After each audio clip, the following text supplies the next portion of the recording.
Então, estamos entrando aqui ao vivo, aqui no nosso Facebook. Primeiramente, meu nome é Luciano e seja muito bem-vindo ao nosso canal de Teologia, Cristologia e Apologética. É um canal que se preocupa muito com as evidências que comprovam a veracidade, a certeza da fé cristã. E nesse vídeo nós vamos trabalhar a nova lição bíblica, tá? Da CPAD, cujo título é O Verdadeiro Pentecostalismo, a atualidade da doutrina bíblica sobre a atuação do Espírito Santo. Uma lição totalmente preciosa, que em outros anos já foi assim abordada de uma forma não tão detalhada, mas que agora vai aí trazer mais informações sobre esse tema. Na verdade, na primeira lição, quando você perceber, vai se trabalhar a pessoa do Espírito Santo, a terceira pessoa da Santíssima Trindade. E é desse ponto, desse referencial, dessa fundamentação bem construída, bem fundamentada, que os dons e a atuação do Espírito no seio, na vida da igreja hoje em dia, pode ser vista e evidenciada. Eu acredito plenamente na operosidade, na atuação do Espírito Santo, dos dons espirituais para a igreja. Porém, nós vamos perceber que existe graus, tá, de manifestação. Por exemplo, no primeiro século, você vê o Espírito Santo trabalhar muito em favor do escrito do Novo Testamento. Todas as vezes que o Espírito Santo trabalhava, visava comprovar através do poder sobrenatural que a Bíblia é a palavra de Deus. Dando como encerrado essa ocasião, séculos depois, o Espírito Santo continuava a operar, trazer maravilhas, prodígios e sinais. Porém, não com mais essa ênfase. Isso foi um pouco meio que sendo esquecido pela igreja no decorrer do tempo. Mas sempre vamos ver pessoas sendo enchidas com o Espírito Santo. A renovação espiritual era e é importante para a igreja, tá certo? Bem, nosso comentário vai abordar especificamente a pessoa do Espírito Santo. Eu colocaria a terceira pessoa do Espírito Santo, tá? Porque o Espírito Santo é Deus segundo o conceito trinitariano, tá? Nós vamos ter aqui o objetivo geral, que é expor a doutrina bíblica acerca da pessoa do Espírito Santo. E o objetivo específico é apresentar a revelação do Espírito Santo na Escritura. Segundo ponto, relacionar a pessoa do Espírito Santo com a de Jesus. Afirmar que o Espírito Santo age no mundo e no ser humano. Então, a revista era muito abrangente, tá? Ela é muito cheia de detalhes, diversos versículos, diversos textos bíblicos para se meditar. Então, nós vamos daqui tentar fazer um vídeo muito objetivo para não cansar, tá certo? Deixa eu me ver aqui. Pronto. Primeiro, a gente precisa saber quem é o Espírito Santo. Quem é o Espírito Santo de Deus, né? Nós sabemos que existem grupos religiosos, organizações religiosas que definem a pessoa do Espírito Santo de uma outra forma. E esses diversos grupos vão aí trabalhar nesse viés. Todavia, entretanto e porém, quando nós aplicamos a hermenêutica, que é a ciência de interpretar os textos antigos, nós vamos buscar o quê? Qual é a intenção do autor ao escrever uma obra qualquer, tá? Nesse caso, quando nós estudamos a pessoa do Espírito Santo, dentro da teologia, nós chamamos de paracleteologia. Então, nesse estudo, nós vamos entender, através dos escritos do Novo e do Antigo Testamento, quem é o Espírito Santo. Ou seja, não vamos recorrer a organizações ou a ideologias religiosas para definir quem é o Espírito Santo. Vamos recorrer, sempre que necessário, todas as vezes, à fonte original e primária, que é a palavra de Deus. Então, a palavra de Deus vai nos dizer quem é o Espírito Santo de Deus. E é nesse sentido que o tópico 1 vai trabalhar a ideia da divindade, vai trabalhar a ideia da personalidade e depois, ao estabelecer esses conceitos sobre divindade e personalidade, você vai encontrar que o Espírito Santo, sendo Deus, tem atributos comunicáveis, atributos que ele concede às criaturas, e atributos incomunicáveis. Um exemplo de atributo comunicável: justiça, esperança, pensamento. É um atributo comunicável, tá? E um atributo impossível de se comunicar, tá? De passar a uma criatura humana ou angelical é, por exemplo, a onipotência, a onisciência e a onipresença, tá? Então esses são alguns exemplos de atributos quando nós conceituamos a questão da divindade e da personalidade do Espírito Santo de Deus. Alguns grupos, como os Testemunhos de Jeová, tá? Vão utilizar diversos textos, tá? E vão fugir da carga semântica dos predicados, dos sujeitos, dos verbos. Eles não vão se basear na gramática da tradução de um texto. Eles vão se basear na informação de líderes da organização. E quando eu faço esse tipo de coisa, eu estou indo contra a mensagem de Deus. Então, qual é a melhor forma? A melhor forma, como eu disse, é ir ao que o autor original, por exemplo, nesse caso, é a citação que eu vou passar para vocês, é de João. João, o apóstolo, ele vai trabalhar muito a questão do Espírito Santo. E nesse sentido, nós vamos compreender quem é o Espírito Santo para definir se ele é Deus e se ele é uma pessoa. A ideia de acreditar que o Espírito Santo é uma força ativa é muito distante do que é apresentado no Novo Testamento e no Antigo Testamento. Geralmente as pessoas, no caso de Testemunho de Jeová, confundem a si mesmas e ao próximo ao usar diversos textos com cargas polissêmicas da palavra ruach, pneuma, do espírito, e assim conseguem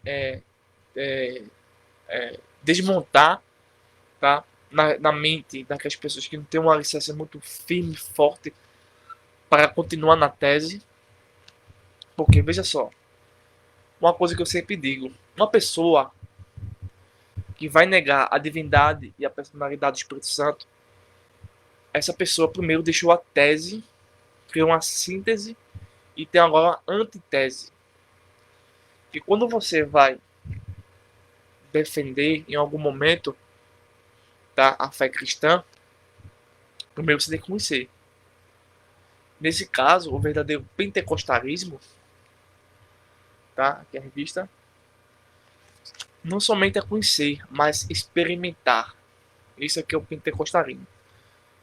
Abre aspas. Não estamos aqui defendendo em momento nenhum o neopentecostalismo. O neopentecostalismo é um outro tipo de seita que se apropria de ensinamentos bíblicos para trazer heresias, tá? Isso é muito importante. Também não estamos defendendo e nem nos unindo aos carismáticos, que são um pessoal de um movimento da Igreja Católica, que supostamente acreditam nos dons espirituais e nos dons de falar em línguas estranhas. Isso de maneira nenhuma é bíblico, porque os dons espirituais de falar em línguas estranhas foram dados à igreja de Cristo e não para a igreja apóstata, uma igreja que se foge das doutrinas. Porque uma vez que você tem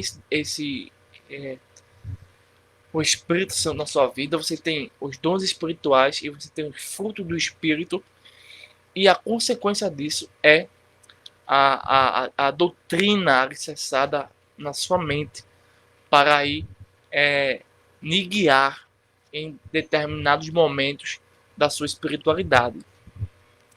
Eu vou correr um pouco porque o vídeo já está em 10 minutos e eu ainda nem entrei exatamente na lição. Só estou fazendo só um apanhado geral, uma introdução muito geral, para que vocês possam compreender. Então, grupos como esses vêm aí, uma vez ou outra, distorcer a palavra. Então, é preciso que eu e você fique na tese.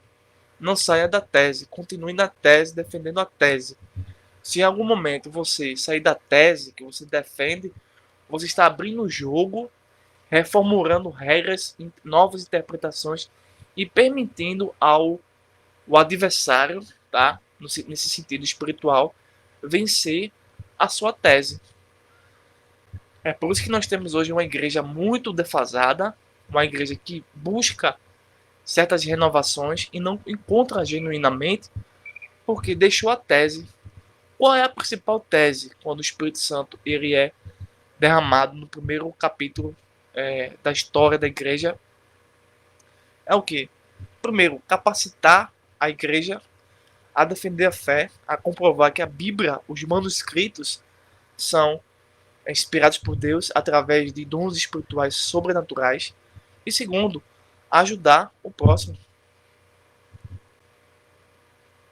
Tá entendendo?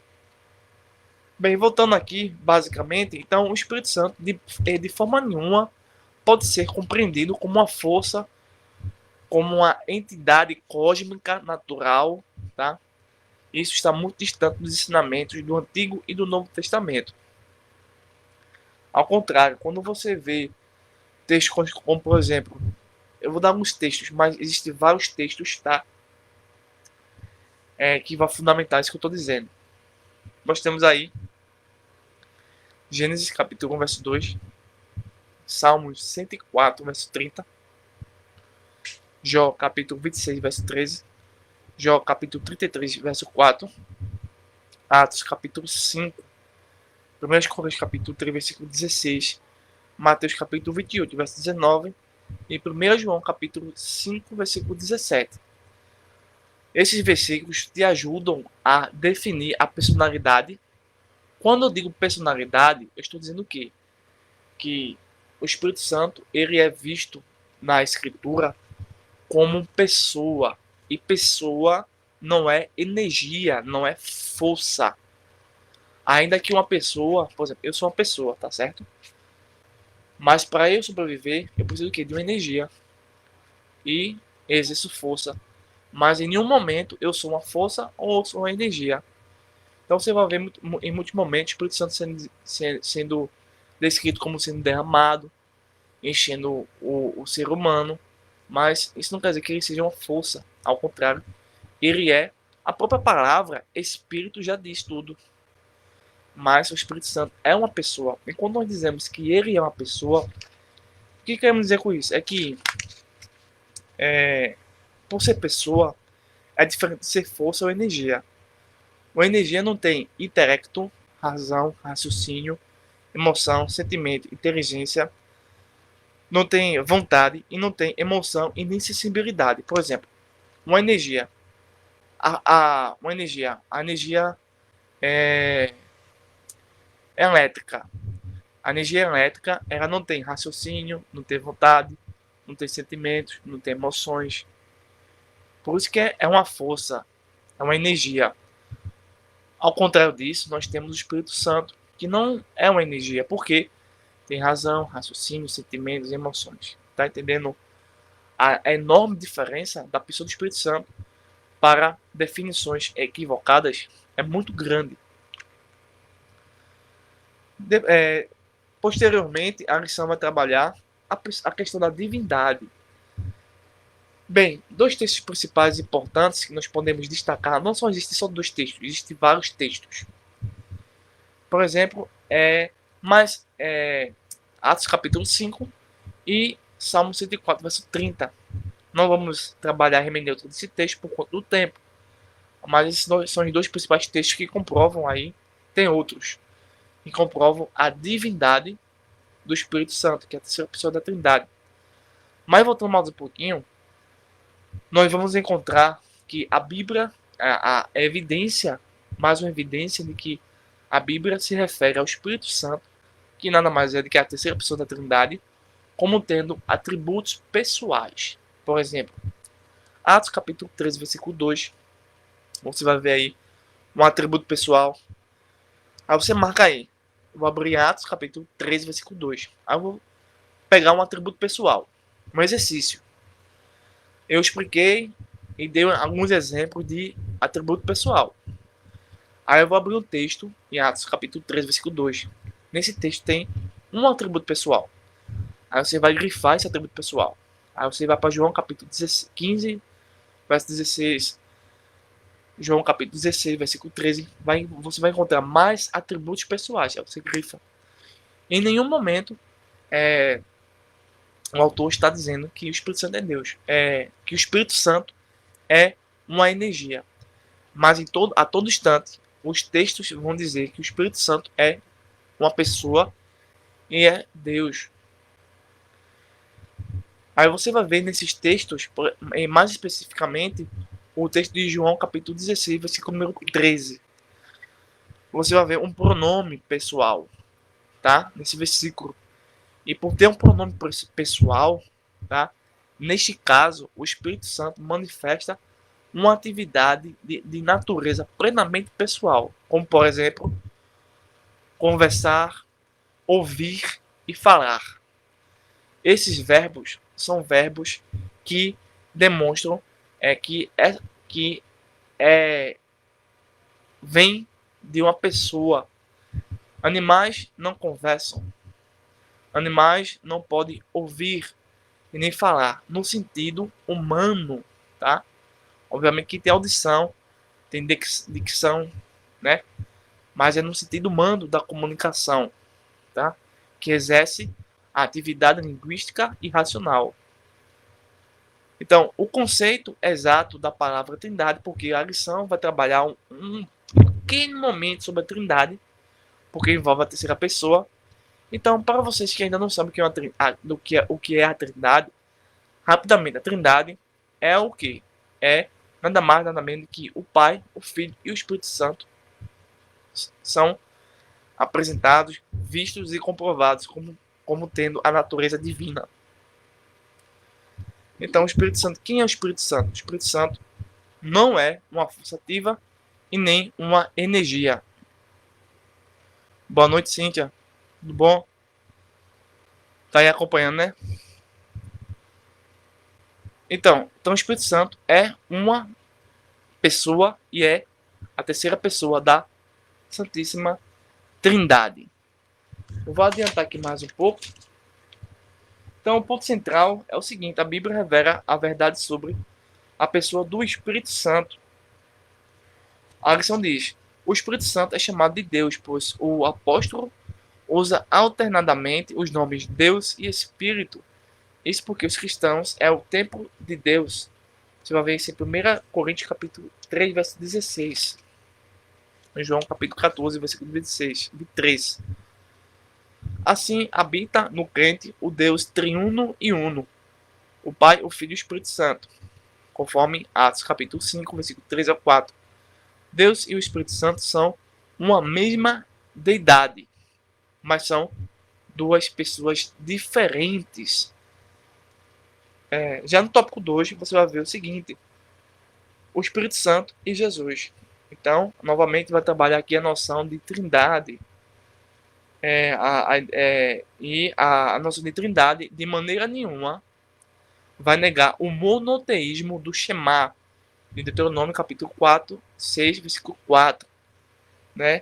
Ao contrário, a trindade, o trinitarismo, realça, reforça o monoteísmo utilizando terminologias como Deus triuno, Deus uno ou Deus ou o termo trindade. Então a trindade é a união de três pessoas distintas, iguais em glória, poder e majestade.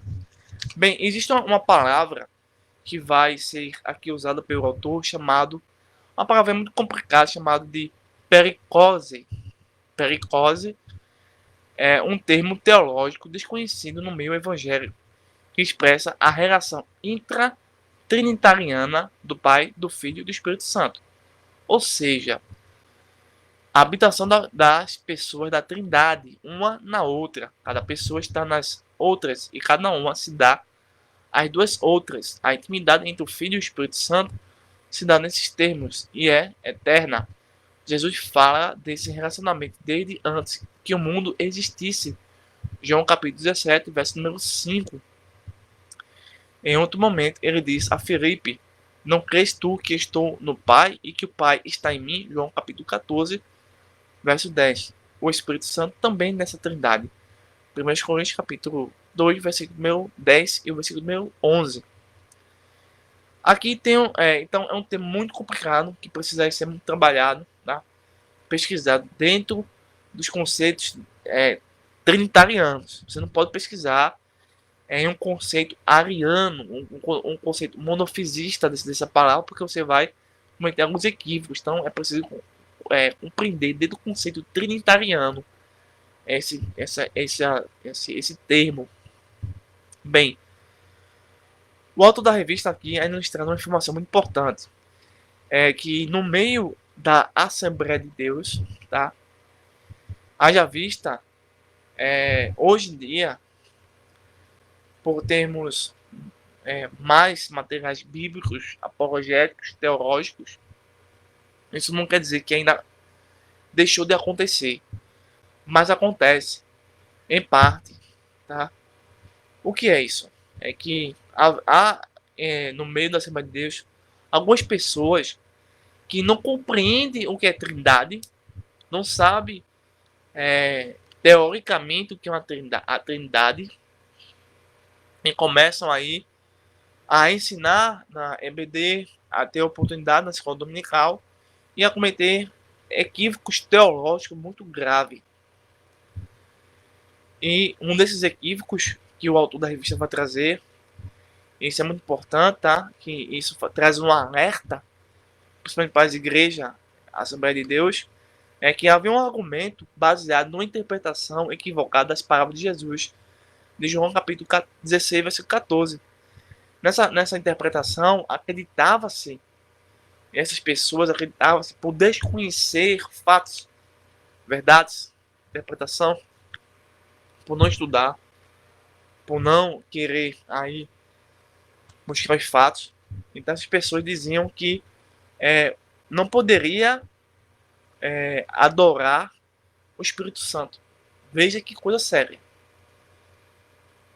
Séculos depois de diversos concílios, credos, há ainda, tá? E eu conheço particularmente uma pessoa da Assembleia de Deus, não vou dizer qual o ministério, porque há diferença de ministério para ministério, tá? Porque são presidentes diferentes, que na época não acreditava na Trindade, tá? Inclusive escreveu até escreveu algo contra a Trindade e é ministro da Assembleia de Deus.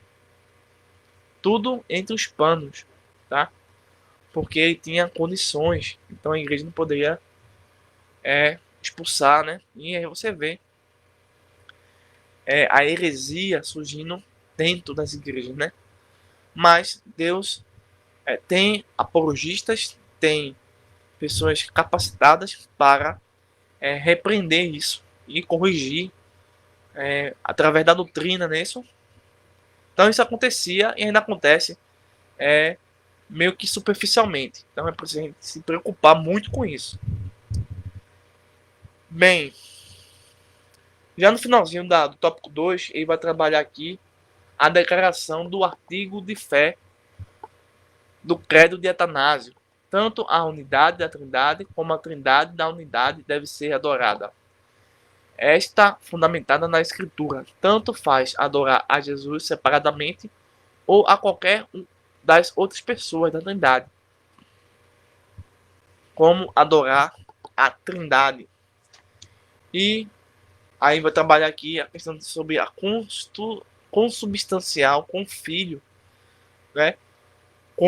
Consubstancial quer dizer da mesma substância. O Senhor Jesus prometeu enviar o Consolador e o identifica como Espírito Santo. Mas aquele Consolador, o Espírito Santo, que o Pai enviará em meu nome, o Filho é consubstancial com o Pai. João capítulo 10, versículo 30. Da mesma forma que o Espírito é consubstancial com o Filho. Romanos capítulo 8, versículo 9. Jesus disse que o Pai vos dará outro Consolador. Verso 16. A palavra outro, em grego, é aros. Empregada nessa passagem significa ser alguém da mesma natureza, da mesma espécie, da mesma qualidade. Então aqui estamos vendo que o Espírito Santo é uma pessoa também, consequentemente divino. O Espírito Santo, portanto, é alguém como Jesus, da mesma substância, glória e poder. Bem, a respeito do credo de Atanásio, algumas pessoas não sabem o que significa credo e nem o que foi o credo de Atanásio. Então eu vou trabalhar um pouco mais sobre essa questão sobre o credo de Atanásio, porque é preciso, tá? Obviamente não vamos trabalhar todos os detalhes sobre esse credo de Atanásio mencionado aqui na revista, na página 7, tá? Na página 7. Porque o credo de Atanásio é um credo histórico, tá? É preciso conhecer essa história. Então, quando a gente menciona Trindade, em outros termos, nós precisamos fazer o quê? Definir, certo? Então, definir, segundo o sentido etimológico, significa delimitar. A definição procura determinar a compreensão da ideia, circunscrevendo sua abrangência, indicando todos os elementos constituintes. Como todo conceito possui um conteúdo, a definição nada mais é do que a determinação da natureza deste conteúdo. Ou seja, a Trindade não é triteísmo. A Trindade não é politeísmo. Tá entendendo? Bem, um filósofo grego chamado Aristóteles vai dizer que uma definição é uma frase que significa a essência de uma coisa. Por exemplo, isso aqui é uma caneta. Isso aqui não é uma caneta. Não é uma caneta. Isso aqui é uma caneta. Entendeu? Eu não posso chamar isso de caneta e nem isso de borracha. Tá? Isso é uma definição. Eu estou definindo o seu uso sentido etimológico, tá? Os credos, tá, do passado e as confissões foram totalmente essenciais para apresentar de uma forma simples, lógica, a doutrina da palavra de Deus. A palavra credo deriva-se do latim credo, que denota uma postura ativa de eu creio. Então, credo significa eu creio. E esse eu creio é uma confiança perene em Deus. O credo é uma confissão de gratidão à glória de Deus. No hebraico, confessar tem o sentido de publicar, anunciar os feitos de Deus. Por exemplo, Salmo 38, versículo 18 e Salmo 51, versículo 15. Temos aí uma palavra hebraica chamada nagade, que significa confessar, tá? Dando a ideia de credo.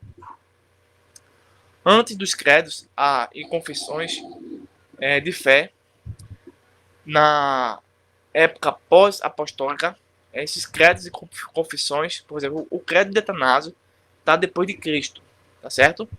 Mas A Bíblia apresenta diversas confissões de fé, diversos credos antes de Cristo. Por exemplo, o Shema de Israel, de Deuteronômio, capítulo 6, versículo 4 ao 11, ao verso 9, o capítulo 11, versículo 13 ao 21. É um credo, tá, judaico. No Novo Testamento, nós vamos também encontrar essas noções de confissões de credo, chamado de tradições, que indicam a existência de um corpo doutrinário. Por exemplo, Atos 2:42, 1 Coríntios capítulo 11, versículo 2, 1 Tessalonicenses capítulo 4, versículo 1, 2 Tessalonicenses capítulo 2, versículo 15. O credo, tá, é uma exposição no que a Igreja de Cristo acredita. O credo servia para facilitar a apresentação da doutrina e, ao mesmo tempo, refutar os ensinamentos errôneos. Os credos serviam ainda para ajudar a memorização e recitar a fé verdadeira. Então, posteriormente, você vai ver que no decorrer da história existe cerca de 5 a 4 credos principais. Esses credos principais, o autor da lição abordou que um deles é o credo de Atanásio. Tá? Esses credos principais refletem muito as noções dos 5 primeiros séculos da história da igreja. O primeiro credo, nós vimos credos antes de Atanásio, os credos bíblicos, tá? No Antigo e no Novo, ok? Depois do primeiro século, do ano 100 depois de Cristo, foi necessário criar confissões de fé, materiais pedagógicos, livros apologéticos para instruir os novos convertidos e facilitar aí o aprendizado. Eu quero mandar uma boa noite ao nosso professor Ronaldo Silva, está aqui nos acompanhando, sempre nos assiste, sempre deixa aí a sua mensagem, tá? E eu sou muito honrado em ter sua presença aqui conosco, tá bom? Deus te abençoe, é um verdadeiro homem de fé, esse missionário, né? O professor também, professor Ronaldo Silva, sempre está aí conosco, nos acompanhando. Um abraço para você. Então, depois dos credos bíblicos, nós temos o credo apostólico. Foi elaborado já no segundo século. Dizem que tem autoridade derivada da Bíblia. Tá? Há algumas discussões. Depois nós temos o segundo credo importante. Cada um desses credos que estou citando, tá certo? São credos importantes para a fé cristã. Há algumas discordâncias, tá? Mas isso pode ser depois aí resolvida com pesquisas, com análise, tá? No segundo credo importante, que é o que a revista vai trazer, é o credo de Atanásio. É o reflexo da teologia dos 4 primeiros séculos, dos primeiros sínodos ecumênicos. Foi escrito por Atanásio, bispo de Alexandria. O credo de Atanásio é uma apologia à cristologia e à doutrina da Trindade, conforme foram definidas no Concílio de Nicéia em 325. Depois nós temos o terceiro credo, que é o credo niceno-constantinopolitano. E o quarto credo importante é o credo de Calcedônia. Então, é isso que nós temos para dizer sobre o segundo ponto. Já o terceiro ponto vai trabalhar o Espírito Santo age no mundo e no ser humano. Isso aqui é uma evidência de que o Espírito Santo, já conseguimos entender quem é o Espírito Santo, é uma pessoa, e mais do que uma pessoa, é Deus, tem a natureza divina, e mais do que isso, o Espírito Santo age no mundo, ou seja, o Espírito Santo, juntamente com as duas pessoas da Trindade, não abandonaram o universo, o cosmos, ao caos, ao acaso. Ao contrário, o Espírito Santo age no mundo sustentando as coisas, a matéria, a estrutura molecular, os átomos, a a natureza, os animais, o cosmos em si e a própria vida do ser humano. Então, você vai ver em Salmo 104, verso 30, diz assim: envias o teu espírito e são criados, e assim renovas a face da terra. E no quesito do plano da salvação, o Espírito Santo está desde o Antigo Testamento, juntamente com Deus Pai e Deus Filho, obviamente levando em consideração toda a revelação progressiva, tá certo? Então ele vai conduzir a história da redenção humana por meio das nações escolhidas, que ele vai chamar de Israel, inspirando profetas, tá? Sendo sempre presente na vida dos profetas, como o profeta Moisés, tá? Dos heróis da fé, do rei Davi. Então o Espírito Santo sempre estava atuando desde o Antigo Testamento, trazendo aí, é, tipologicamente, né? Sabemos que havia uma sombra, né, que refletia o futuro do cumprimento e da concretização do sacrifício de Cristo. E, como já temos dito aí, na vida humana, então na vida humana você vai ver que temos aí não só a manutenção da vida humana, mas a promessa que é feita por Cristo para a dispensação da Igreja de Cristo, que nada mais é do que os dons espirituais. Lembrando que não é, tá? Guarde isso, não é e nunca vai ser o julgamento de Cristo de um servo de Deus através dos dons espirituais. O julgamento de Cristo para o servo de Deus é através dos frutos do Espírito. Então eu entendo que ao manifestar um dom espiritual, manifesta-se também o fruto do Espírito, comprovando a sua origem, natureza e finalidade e a sua identificação com os critérios do Novo Testamento, no qual a igreja tinha aí sendo participante dessa promessa que era para a igreja de Cristo. Por fim, a conclusão me chamou bastante atenção, porque a conclusão diz uma coisa muito importante e interessante, que é importante por enquanto saber que o estudo sobre o pentecostalismo é o estudo sobre o Espírito Santo. E estudar o Espírito é estudar sobre Deus e o seu relacionamento conosco em Cristo. Então, quando essa lição aqui vai, dependendo, obviamente, do professor, vai abordar indiretamente a Trindade. Eu oro a Deus para que no futuro muito próximo a Assembleia de Deus venha produzir uma revista que trabalhe só a Trindade.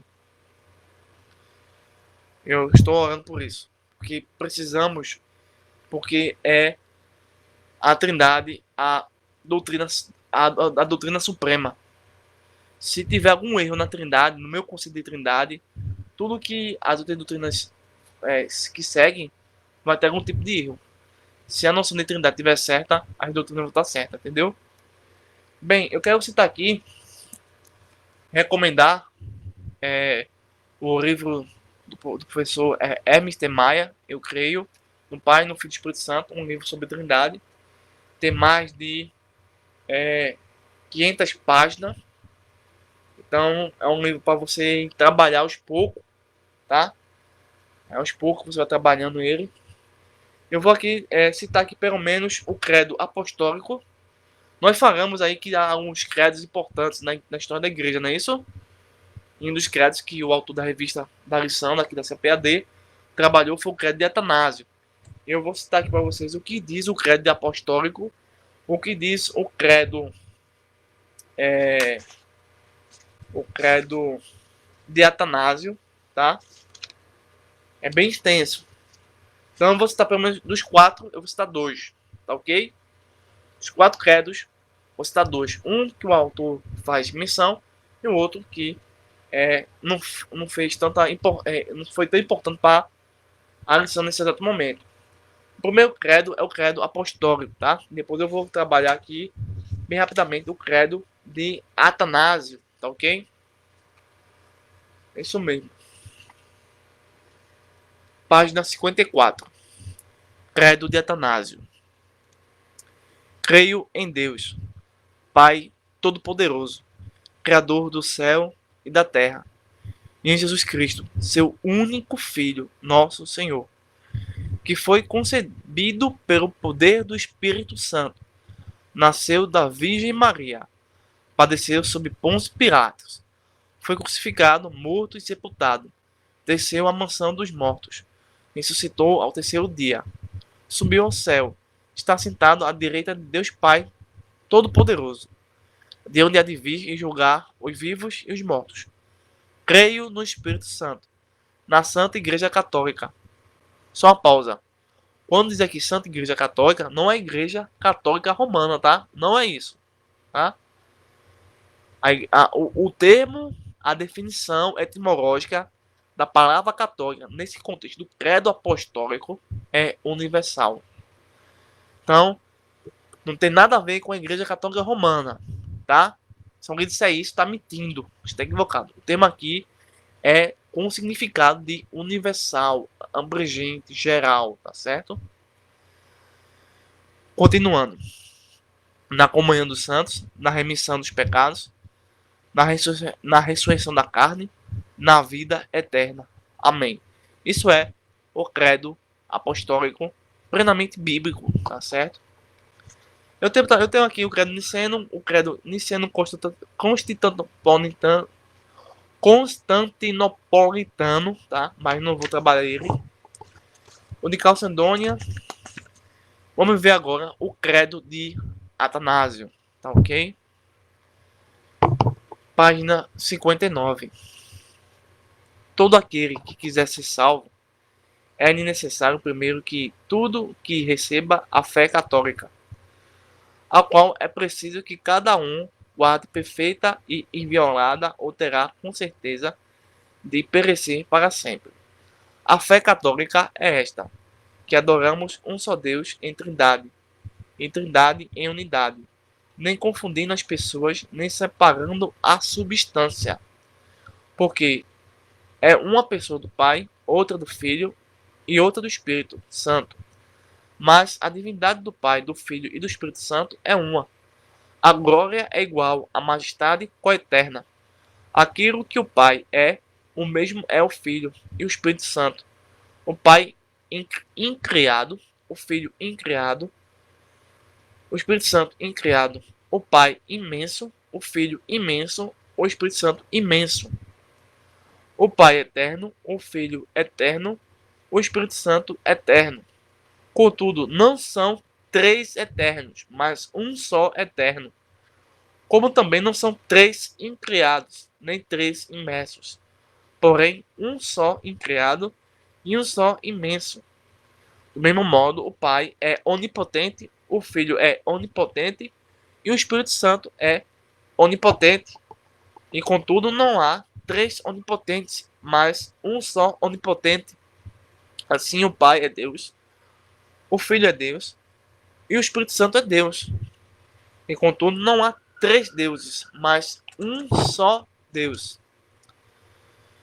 Assim, o Pai é Senhor, o Filho é Senhor, o Espírito é Senhor. E contudo, não há três senhores, mas um só Senhor.